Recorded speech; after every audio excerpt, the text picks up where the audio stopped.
Hey gang, I wanted to tell you a little bit about a fruit that you're going to get to try this week in the lunchroom. I had never tasted this fruit until this week. And the name of this fruit is persimmon. Everybody turn to your partner and say, persimmon. Great. Now let's take a look and see how many word parts it has. Persimmon, 3 syllables. Now, a persimmon is an orange fruit that looks like a tomato. Turn to your partner and say, looks like a tomato. But it's not a tomato. It's orange and it grows on a tree. Now, this is a persimmon tree, and persimmon trees were originally in China. Turn to the person next to you and say, they originally were in China. I've got some great news, though. They are now being grown in the United States, and a friend of mine grows them in my hometown. When I went there last time, I went by a whole orchard, which is a lot of trees that are the same kind of tree, an orchard of persimmon trees. And look, they grow to about 8 to 15 feet. They're kind of droopy with their leaves. And we are going to have the opportunity to eat these this week. Now, we're going to get this possum to help tell the story about why Epossumondas has no hair on his tail. So I thought you would enjoy this, and I want you to listen out for the word persimmons. It's by Janet Stevens.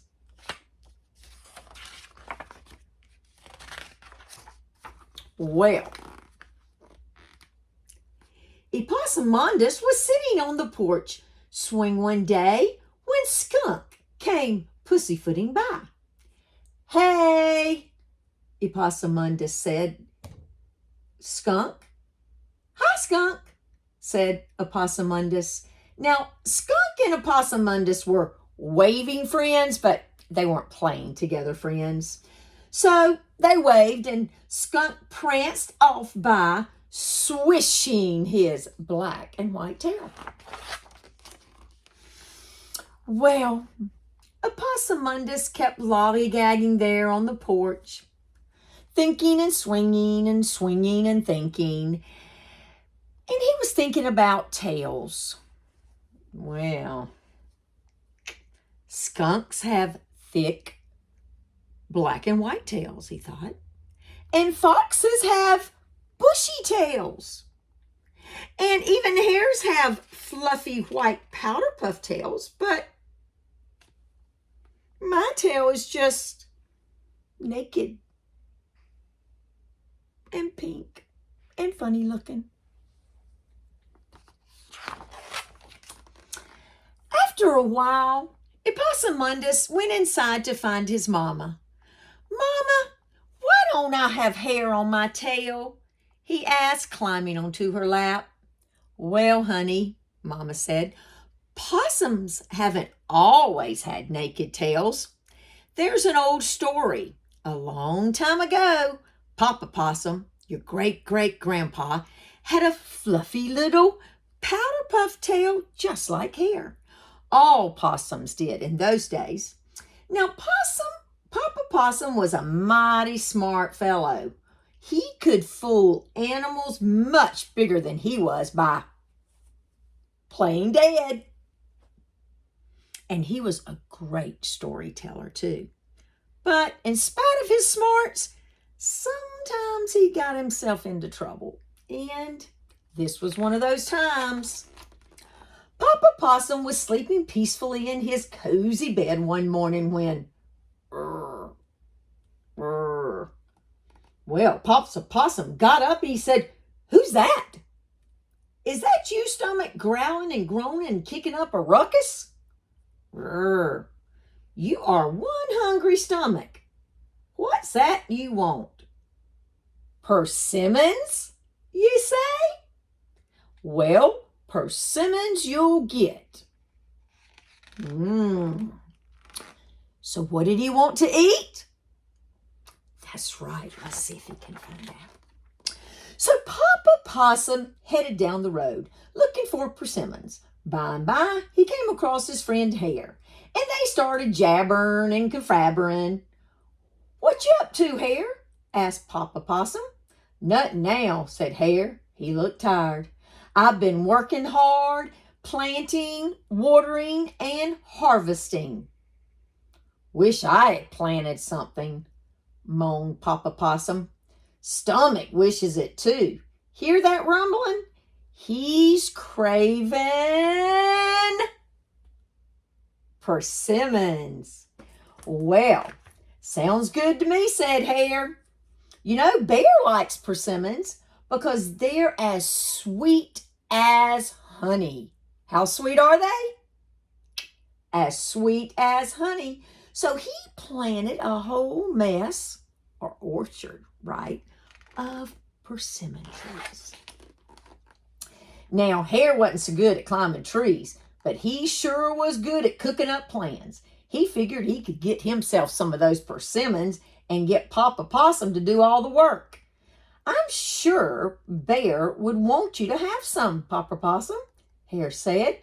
"You can just climb up in the tallest tree and throw those persimmons right down to me.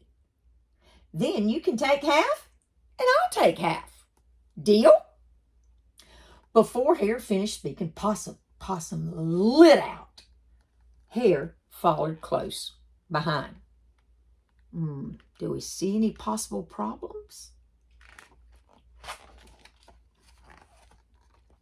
Soon, Papa Possum was perched on the highest branch in the highest tree, gobbling persimmon after persimmon. "What do you say now, Stomach?" Papa Possum cried. Stomach was happy, and Papa Possum was happy too. Between bites, he sang at the top of his voice, "Persimmons, simmons, high up in the tree. Plenty enough for Stomach and plenty enough for me." But Hare was not happy. "Hey, Papa Possum, throw those persimmons down to me." Papa Possum threw one and gobbled three. And in between gobbling, he kept right on singing, "Persimmons, simmons, high up in the tree. Plenty enough for Stomach and plenty enough for me." Hare yelled louder, "Come on, Papa Possum, we made a deal." Papa Possum threw one and gobbled five. Then he sang a little louder, "Persimmons, simmons, high up in the tree. Plenty for my stomach and plenty enough for me." Now Hare was mad. All those persimmons for Papa Possum and hardly any for me. He'll be sorry. And Hare hightailed it down the road. Where do you think he's going?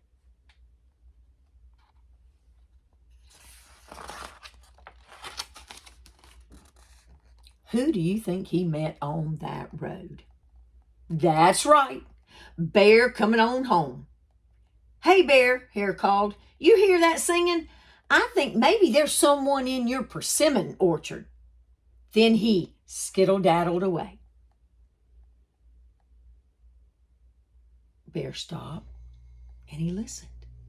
And then he took off growling and snarling. Papa Possum was singing so loudly he didn't even hear Bear coming. Bear shook the tallest tree, but Papa Possum just hung on tight and sang out, 3 persimmons more and then I'll go.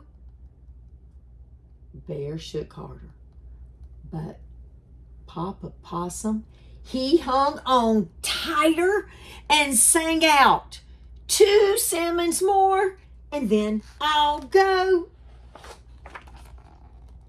Oh.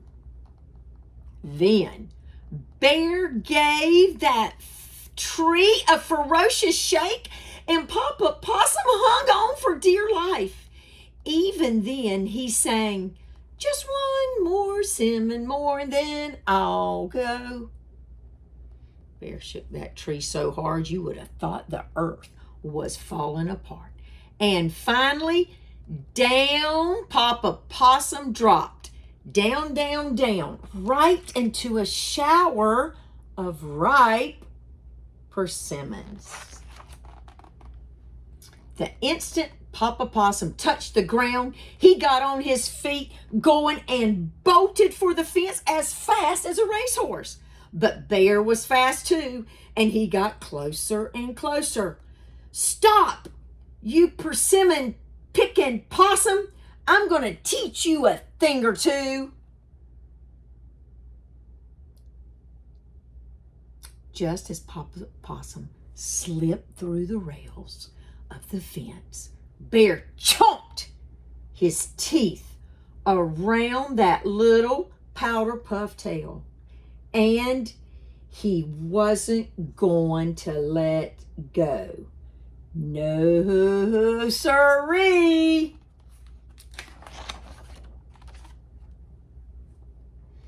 Bear pulled one way, Possum pulled the other way, and then that fluffy little powder puff tail stretched. They pulled more and more, and it stretched more and more. Why, it was a tail tug-of-war. At last, pop! Papa Possum was free, so he kept right on going and went all the way home. And Bear, he was back there at that fence with a whole mouthful of hair. Believe it or not, his teeth had stripped and powder puff tail cleaned and stretched it into the longest and skinniest tail you had ever seen. Stomach wasn't quite so fond of persimmons after that. And Papa Possum, he had lost that fluffy little powder puff tail. Now you might think Papa Possum was kind of embarrassed of his tail. I mean, it was pink and naked and funny looking. But he always could make something good out of something bad. It turned out that tail came in pretty handy. He found 1,000,000 different uses for it.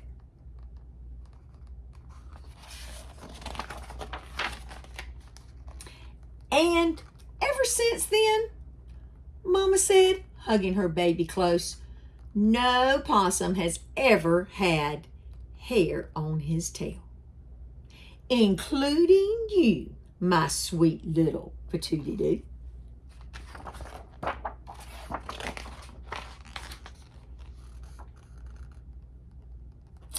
I thought you would love that book. And it also gave you some more information about persimmons. Now, I'm not so sure that story about how the possum lost his fluffy tail is true, but I do know one thing, that persimmons are sweet. And I want to show you how you may want to eat them. You see this top? Just take it off. And then you can even, break it into 2 pieces, or eat it just like this. It is delicious. Hope you enjoy them.